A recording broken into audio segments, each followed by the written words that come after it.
Hello again, and welcome back to Natural Disaster Survival. Wanna know how that thing goes boom? Or how this thing goes bang?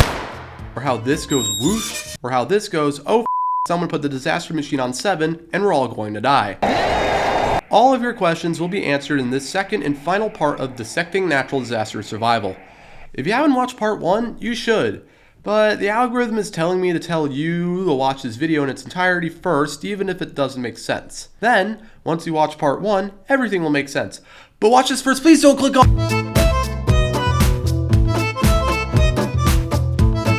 So let's talk about the meteor disaster first. So the init function in the meteor disaster doesn't do anything, but it still needs to exist since the primary game script looks for a function called init, and if there isn't one in the disaster's module script, the entire game will break. The start function clones the meteors from the disaster folder and places them in the workspace using a not infinite while loop, because it needs to stop when the disaster ends. Ever notice how the meteors move in perfectly straight lines and don't seem to be affected by gravity? The truth is that they actually are, but they're just moving so fast that it doesn't look like it.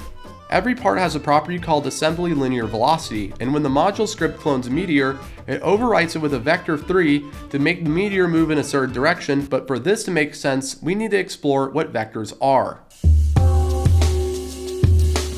So, a vector 3 in this case is a group of 3 numbers that determine how fast something is going in each direction.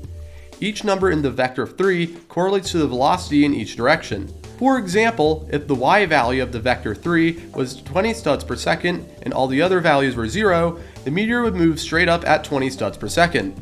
If the x and z values were both 10 studs per second, the meteor would move diagonally. So with this information, how would we make a meteor thunder to the ground at a slight angle? Well, we spawn it in a random place, also using a vector 3 to determine position, and set the velocity vector 3 to look like this. Because the y value is so far in the negatives, the meteor will move toward the ground very quickly. The x and z values are picked randomly to give each meteor some variance in how it falls. How you'd get the trailing effect with the meteor is by using a particle emitter. Particle emitters can be set to emit particles of any texture, and I mean any texture. And yes, you should do what the particles are telling you to do. This flaming trail is a texture imported into a place called the Asset Manager, which is a place to upload custom assets for the game that only your game can access, and the particle emitter's texture property is set to that image. What's also in the Meteor script is a Roblox script signal called touched, which runs whenever the meteor touches something. When the meteor touches anything, whether that be a building, the ground, or you, it creates an explosion using instance.new, which is a function that can create any object. The explosion will automatically break any weld constraints holding buildings together.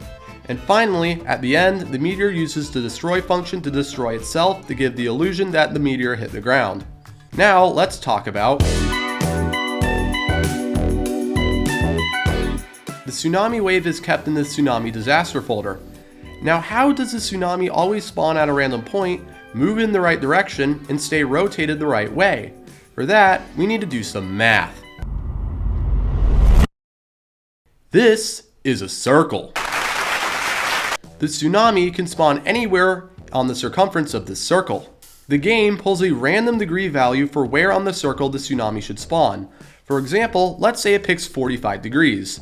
To figure out the x position for the tsunami, you take the cosine of that degree and multiply it by the radius of the circle, which will say it's just, 100 studs.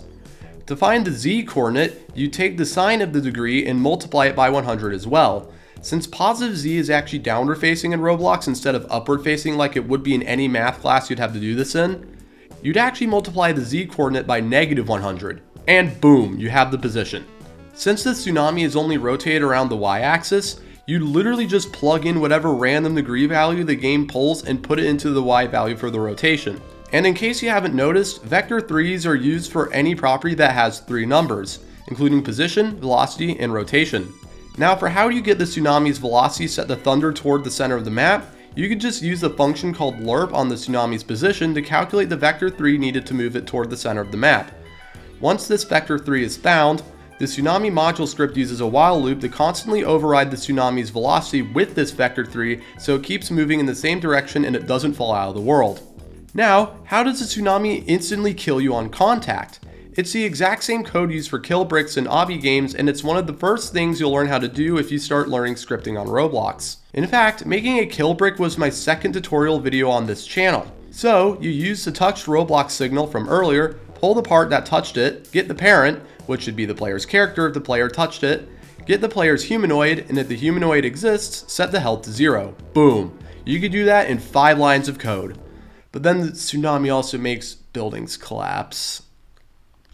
Wealth constraints, just like any other object, can be destroyed by scripts. In addition to the humanoid seek and destroy code, there's also an if statement that checks if the part that the tsunami touched has a child that is a well constraint.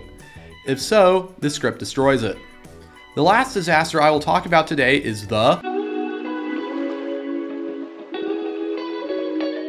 So, the tornado is actually a pretty large part with a particle emitter that emits smoke at its center. The module script for the tornado disaster picks random places for the tornado and makes the tornado go there using lerp. Like the tsunami, the tornado's movement is being constantly overwritten so it won't fall through the map. The tornado uses touched to take the object that touched it and repetitively uses the lerp function to constantly pull it toward the center of the tornado for as long as the object remains within a certain distance of the tornado, which often results in parts swirling around the tornado in a circle. A while loop checks the magnitude of the vector 3 pulling the object toward the tornado, which also happens to be how far the object is from it. Once that gets greater than a certain number, the tornado stops pulling the object toward it. Let's end off with one of the game's most infamous features, which is the... How this thing works is that the game script actually keeps an array of what disasters are about to strike, in addition to the master array of all the disasters in the game. Normally, it will only pull one disaster, but for every number higher on the disaster machine, which is kept in an integer value inside the disaster machine, the game adds one additional disaster to the array. This is done using a for loop that runs as many times as the number on the disaster machine plus 1. Once the full list of disasters is chosen, the game uses another for loop, this time using a function called iPairs that goes through every disaster chosen to start and runs the init functions for them, and then the start functions 30 seconds later. As you can see, the video isn't 8 minutes long yet, which means I get to talk about something that I wanted to talk about in part 1, but didn't get the chance to. I talked about the tween function with the disaster warning, but didn't really get into what a tween is. And no, they are not 11 and 12-year-old kids. A tween takes a few arguments, which are the end size or position, the style, the direction, and how long the tween takes. The tween style allows you to either have it move at the same speed, or have it accelerate a little. You can also change the direction to in-out if you want the tween to accelerate and then slow down, or just use out if you want it to start at full speed and then slow down. In the case of the disaster warning, it uses a very quick linear tween, waits for about 10 seconds, and then runs another linear tween to shrink it out of existence. So that will be it for this video. What game would you like to see me dissect next? And go watch part 1 if you haven't.